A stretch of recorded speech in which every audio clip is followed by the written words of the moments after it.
Hi everyone, I'm Cohen. I work at Wix.com, currently leading the R&D security team. Me and my team are responsible for all Wix production systems, operations, security, including infrastructure and application, and practically everything. And I'm here to talk about how to create a botnet by abusing Chrome extensions or browser extensions in general.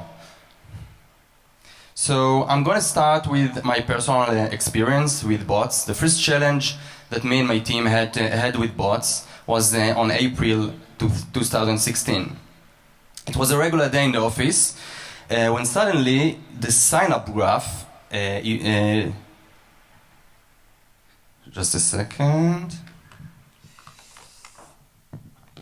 Hell yeah. Okay, I'm good. So suddenly the sign-up graph, which indicates that a lot of users, new users sign up to Wix, had a dramatic increase. Now, we're familiar with this kind of attack, so we checked and we saw that the requests are not originated in one address or one country, but in a lot of sources, and this is what we call a bot attack. Now, a word about bots. So, according to Imperva, bots make the majority of the traffic on the internet today, and most of the bots are bad bots. And most of the bad bots are impersonators. Impersonators are bots that come to web applications and fake fake the activity of real humans. This causes a lot of headaches to internet companies because these bots, they are very hard to distinguish between these bots and legit traffic. Yeah, we were there. Okay, so after seeing and saying that we are under a bot attack, we started to investigate and we saw three things. The first thing that we saw is that most of the increase is originated in Latin America countries, and all these clients come with Chrome browser. Now this was weird, and we kept investigating. The next thing that we've noticed, is that for some reason the sign-up requests to our server come from a frame, a Wix iframe, a frame that is loading Wix sign-up form from within Facebook. For some reason, we didn't know yet what was the reason for that. We'll see in a second. The third thing that we've noticed is that now, just a word about Wix. Wix is a website creation platform. Everyone can come and create their own website for free. So what we've noticed is that these suspicious users, they sign up to Wix, to a new account, and then only 10 seconds after the sign-up event, we see that they publish a new Wix website. Now, this is obviously weird because people don't tend to design their website in 10 seconds and publish it. So now we had a pattern, we knew what to look for. So we went to one of these accounts and saw the website that was published. And this was the website that was published in all these accounts. And here it is in English. This page says that if you want to see who viewed your profile on Facebook, it's the same old scam, you can click on Start and download a Chrome extension for doing that. Now, if we click Start, we actually get to the real original Google Web Store and see this extension called Viad30-something.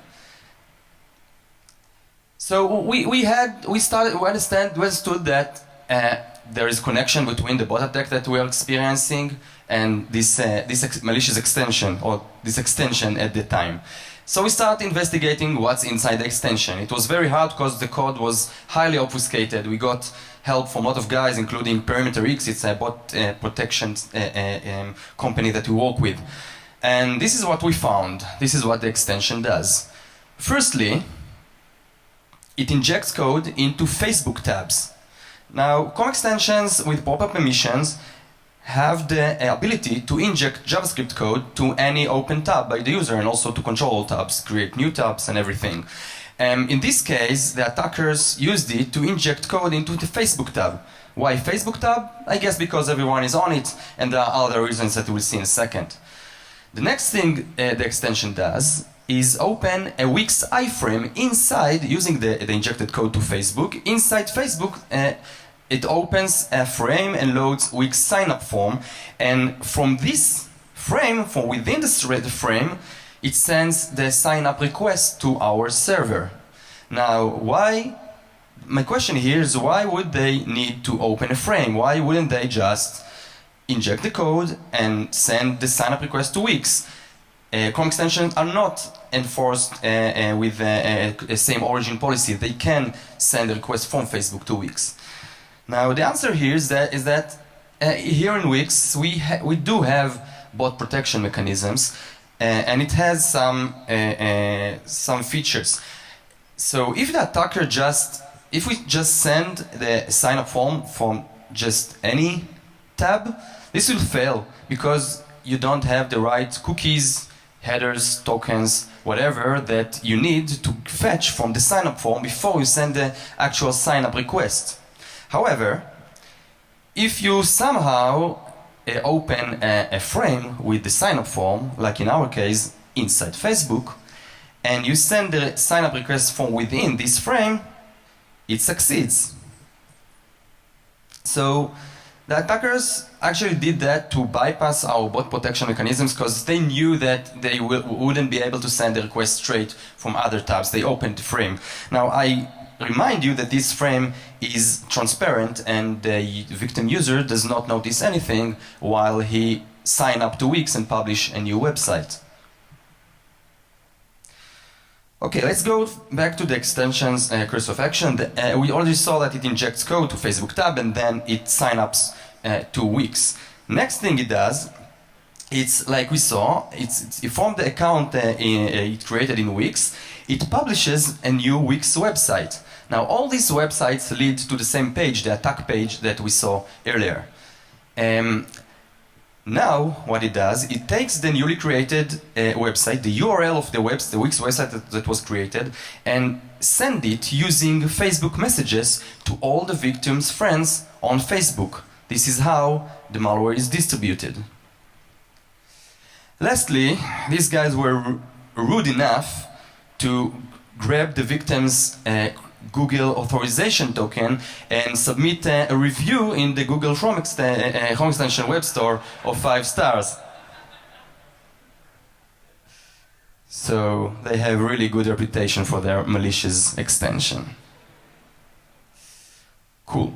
Now, my next question is, why would this attacker even need Wix on the way? I mean, why wouldn't he just inject the code to Facebook and then use Facebook Messenger to distribute the URL of his attack page? I mean, he has already an attack page. Why would he need Wix on the way? So the answer here is that Wix was used to distribute a bot. Wix was actually here as supplier of disposable URLs. I mean, every victim that is infected creates a new website, a new attack URL that leads to Wix, and then it was much harder to Facebook to detect this attack because all the URLs were different. There wasn't a common popular malicious URL that was sent in these requests. So the attacker basically used Wix reputation in order to distribute his malware. And what we've discussed so far is only the infection phase of this attack. Obviously, these bots are then used for a lot of things that they all lead to the same result: money for the bot masters. So after they infect all these bots using Wix or other platforms, they can use them later, these bots. They have a command and control for these bots, we'll see in a second. They can they can run DDoS attacks and spam and run other attacks. They can also put these bots for rent and then gain money for these attacks as a service.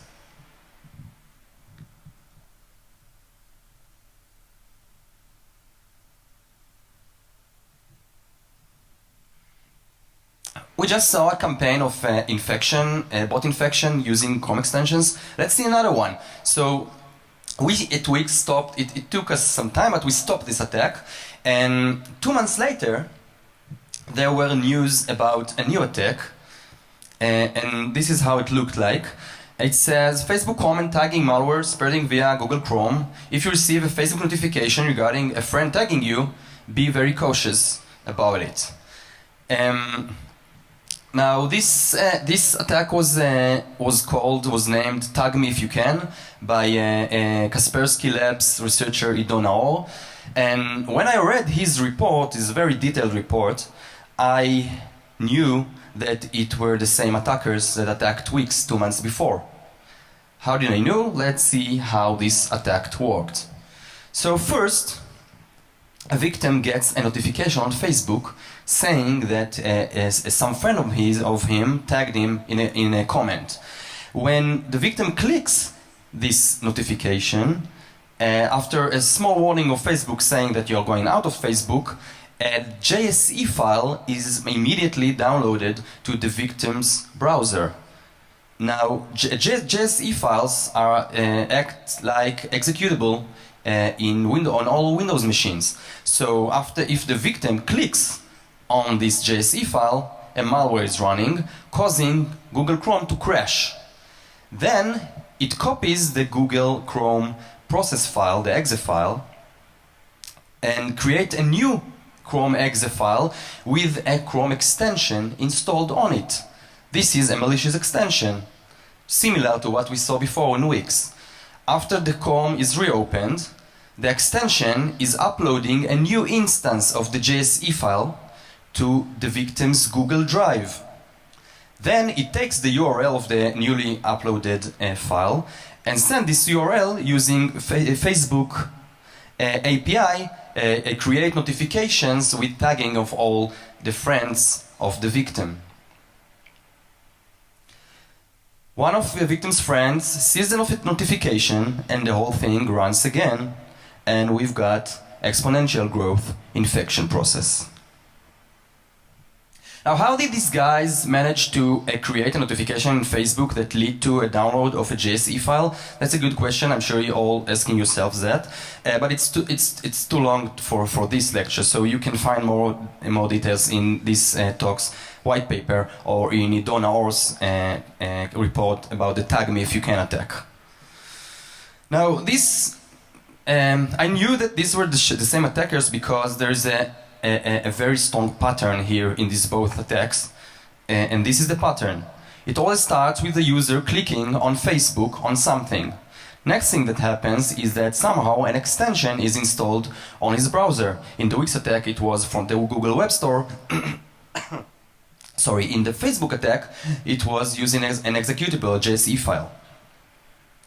After the extension is installed, somehow a new payload of a new instance of the malicious payload is created. It can be a Wix website leading to the attack page, or just a JSE file that was uploaded to the Google Drive. And last, the extension takes the URL of the newly created instance and sends it somehow in messages or comments, notifications to all the Facebook friends, one of the friends clicking it, and then we got the whole thing running again. Now, these two attacks had more common and more mutual effects. For example, there were a lot of code snippets that were similar, and also the attackers used same domains, so it clearly was the same attacker. Now, I want to say that the companies that were abused in these two campaigns are not minor companies, right? This magical bot somehow comes and defeats Facebook, Google, and Wix.com bot protection services, and all the services that we were talking about, Facebook messaging, Google Drive, upload, and everything has bot protection mechanisms in place. So why common bots fail to bypass these mechanisms and our bot succeeds? So let's ask ourselves for a second, what makes a good bot? So the goal of a good bot is actually to look like human, right? The bot want the website that he's visiting to think that he is a human that is sitting on a computer and surfing the internet using a web browser, right? So the first thing that this bot has to cope with is JavaScript challenges. Now this is a practical, a known practice in detecting bots. You give them the right JavaScript calculation and they cannot cope with it. In our case, our bot is actually running inside Chrome. So you can challenge it with any JavaScript that you want and he will cope with it successfully. Great. Alright, so the second thing here is what I call human context. Human context is to look like a human when you come to do some action. For example, you don't sign up to Wix or any other service before you pass through the sign-up form, right? I mean, a bot that sends the request, the sign-up request straight to the server is not a good bot. Now, in here we have the ability in our bot to enter inside the context of the user, because Chrome extensions has the ability to inject JavaScript code into active user tabs. So if I'm surfing Facebook, the extension can inject JavaScript code into Facebook that will send the Facebook messages from within the Facebook window. And this way, he has a lot of powers in mimicking the human behavior. This makes browser extensions the perfect bot.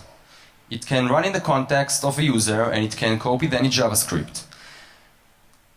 To understand the full capabilities of such extension, let's have a look at the manifest file of the extension, the malicious extensions we just saw attacking Wix. So this is the manifest file of this extension. You can see in the red frame that the name of the extension, Vial30. It's a name of extension that was already exist in the web store. I guess that the attackers understood that this way they can easily bypass the Google screening process to Google Web Store. Now, what we see here under the permission section is this is the most important permission of this extension. It allows the extension to run a cross-origin request to any destination it wants, and it also gives this extension the ability to inject JavaScript code into all the tabs. What else? So we can also snatch the victim's cookies. This, by the way, includes HTTP-only cookies. And what else do we see here? There's a background script. Now, the background script runs all the time in the background, and it doesn't matter what tab you work on. And let's have a look at the background script of this extension. This is actually the command and control system of this extension. Why? Let's see what it does. First, it adds a listener to any tab that is updated. Any tab that is updated runs this code. It goes to the attacker's server, download a file called data.js. This file includes the commands for the bot. Then it takes this, it takes data.js and executes it using tab's execute script on the tab that was updated. Now, this is very important because it allows the attacker full flexibility with his bots. His bot is not a static, does not have static logic. I mean, it's not doing the same all the time. Every time the attacker wants to change the behavior of the bot, he is able to do it. For example, in the Wix attack, after we've noticed that there are websites that are published only 10 seconds after the sign-up event, we started unpublish websites that had this behavior. And it stopped the attack for about half an hour. And after half an hour, the attacker using that changed the logic of the bot. And from this point, bots use randomized timeout between the sign-up event and the site publish. Also, I can create a script which is tailored for each active tab. So if I'm on Facebook, I can send commands that send Facebook messages. If I'm on Google Drive, I can send commands that upload files to Google Drive. Great. So we now know that browser extensions are very powerful tools for botmasters.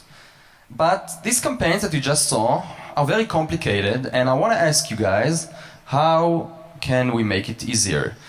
Because smuggling an extension to Google Web Store and convincing victims to install this extension or running exe JSE files or exe on victims' devices is very hard and demands quite a lot of effort. I want to think for a second how can we make it easier. So the thing here is that in order to get the abilities of an extension, we only have to have the ability to execute JavaScript in the context of the extension. And for this, we can go to the same old vulnerability we all know and love, XSS. Now, XSS in extension is not new thing. I mean, guys have shown it in Black Hat in 2012. But I want to share with you today, firstly, to show you that there are still extensions that are vulnerable. Secondly, to share with you the idea of using these vulnerabilities in order to form a botnet.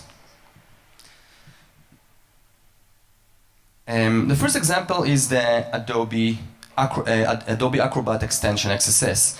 It allows users to convert any web page to a PDF file. Now, in January 2016, while it had 30 million installations, this is a crazy number, 6 days, what they did is they automatically installed their extensions on all devices that had Adobe Acrobat installed on them. And only 6 days after this, the Google Project Zero researcher Tavis Ormandy found an XSS vulnerability in this extension. This is his report. And inside the report, you can see a POC of the exploitation code. And what we see here is basically that there's a page called frame.html that if we send to it a payload in a parameter, he will execute it. And this is how it looks from the frame side. It's pretty straightforward XSS. Here's our payload in request.message. It goes to str status, and then from there as HTML to the title of the page. The problem here is it's too easy. It's that easy that actually CSP, content security policy, blocks it because it's an inline script. Now, a word about CSP. In 2014, Google enforced CSP default content security policy on all extensions. This was a very important move because it saved us from a horror scenario of XSS extensions. And what it does, it prevents common JavaScript injections like inline scripts, eval functions, and you can only load scripts for whitelisted sources.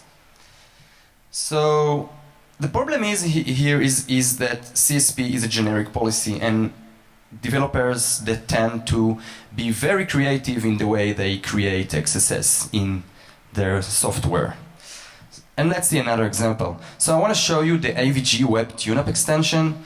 It aims to protect users when surfing the internet, when in fact it has XSS and actually allow hacking this user.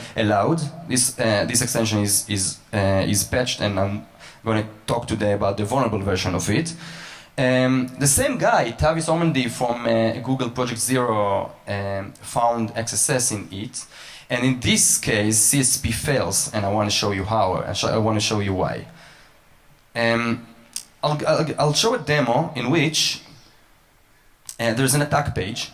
Now, there's a victim that comes to this attack page and open it, and this victim runs the AVG extension on his browser, and this is why you see the extension there listening on the attack page.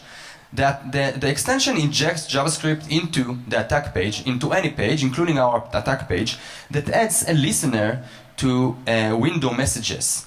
Now, our attack page, which we will see in a second, use a window post message to send a message to the extension in the same page. The extension, in turn, transfer our payload. Sorry, yeah, this is the payload, the post message, and the content script in the attack page forward our payload using Chrome runtime send message to its background script. The background script of the extension has access to Chrome API, and particularly to the Chrome tabs API. And using the update function, we can update any tab with any URL that we choose in the original message that we sent from the attack page. In our case, we will use Beef in order to hook just any tab of the user. For example, the Facebook tab. Yes, with the hook. So, just one second. Let's show a little demo.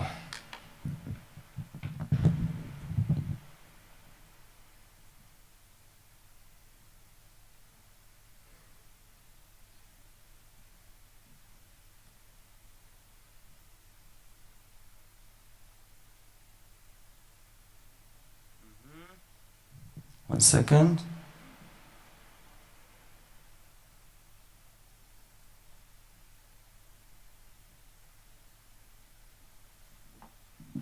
Okay, I will show it here.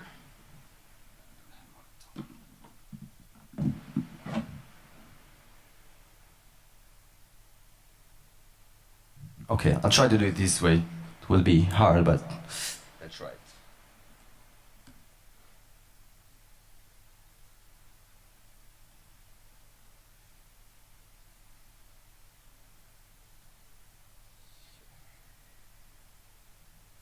Okay, what we see here is the attack page. I'm going to turn on, this is Beef, command system. You can see that there's nothing here, there are no bots right now.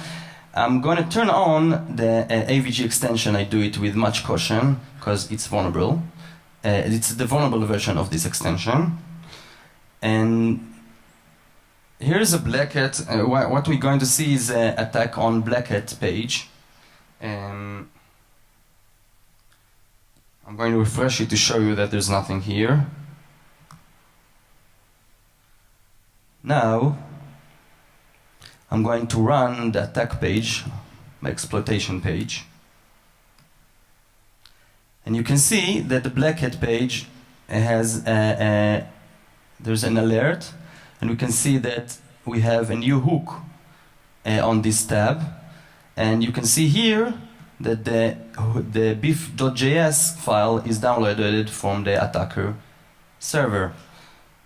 If I click OK, I can see here the Beef agent start to communicate with the CNC machine in here, and here we got the Beef bot on blackhat.com.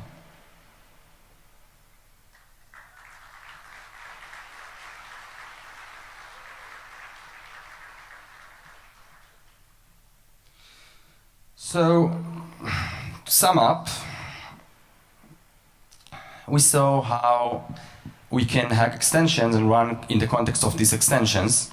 And as I said before, my final goal is use these vulnerabilities, access vulnerabilities, in order to create botnets. And this is how we can do it. Once we have the first victim that installed our bot, using B, for example, we can use him. We can create an attack page, the attack page URL of the attack page, and send this URL using Facebook messages or other social means to all the friends on Facebook of the victims. If they have the extension installed, a vulnerable extension, we will hack them in the same way using our attack page and install Beef on them. If they don't have the victim, the friends of the victim do not have the extension, we can always refer them to Google Web Store to download this great antivirus tool and then hack it in the same way using our attack page XSS.